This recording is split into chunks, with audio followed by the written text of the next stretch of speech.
नमस्कार दोस्तों, कैसे हैं आप। आशा करता हूँ आप खुश और खुशहाल होंगे। मैं आपको कहानियाँ सुनाता हूँ। यदि आप मेरे चैनल पर नए हैं, कृपया लाइक, सब्सक्राइब और शेयर करना न भूले। तो आइए चलते हैं एक नई कहानी की ओर। मांगे की घड़ी ली।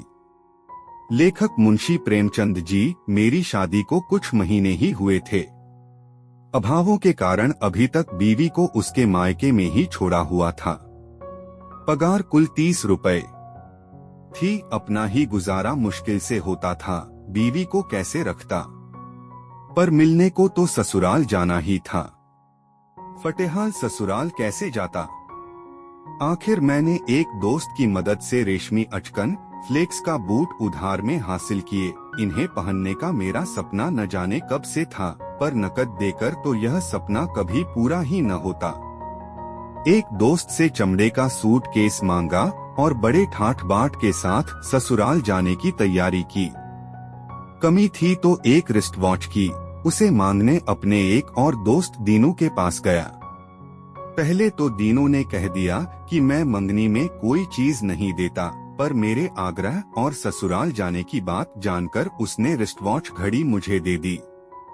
ठाठ बाट के साथ ससुराल पहुंचा तो अच्छी आवभगत हुई, पर पत्नी से मिला तो सारा उत्साह जाता रहा।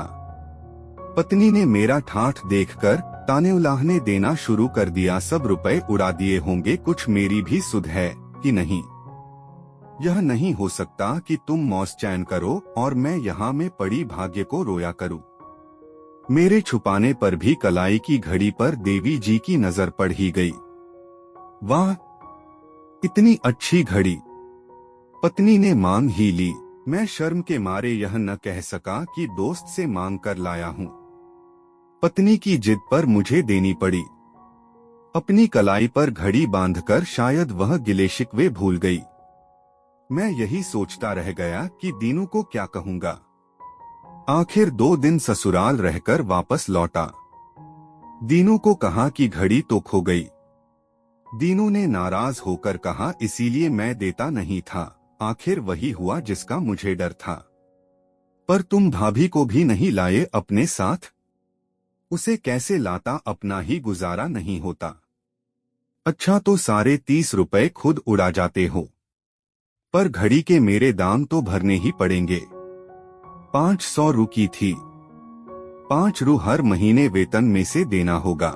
बेबस हो मैंने 5 रू महीना दीनू को देना शुरू किया। शेष 15 रू में किसी तरह अपना गुजारा करना सीखा। कुछ महीने बाद दीनू ने कहा, खुश हो जाओ, तुम्हारी तरक्की हो गई है। मुझे विश्वास न हुआ। यह मेरी कैसी तरक्की जिसका मुझे पता तक नहीं।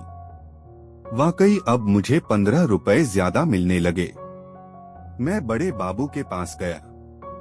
उन्होंने कई महीने बाद खुलासा किया। मुझे बताया कि हर महीने दीनू बाबू 15 रुपए तुम्हें देने को दे जाते थे। दीनू से मिला तो उसने शर्त रखी, पले भाभी को मायके से यहाँ लाओ और 30 रुपए में ही गुजारा करना सीखो। मैंने तो तुम्हें सबक सिखाने के लिए 15 रू महीना लेना शुरू किया था, वरना मैं क्या घड़ी का नुकसान तुमसे भरवाता। मैं श्रद्धा से भरकर दीनू से लिपट गया। तुम दोस्त ही नहीं, फिर रिश्ता हो। पत्नी को ले आया और ईश्वर की कृपा हुई कि तभी वाकई मेरी तरक्की हो गई। मैंने दीनू को सच्ची बात बतला दी कि घड़ी खो नहीं गई थी, बल्कि देवी जी ने ले ली थी। दीनू बोला, तब तो भाभी को वह मेरा उपहार ही मिला। मिलता हूँ दोस्तों अपनी अगली कहानी के साथ। तब तक आप सबको के यानी कहानी किंग का प्यार भरा नमस्कार। कृपया लाइक, शेयर और सब्सक्राइब जरूर करें।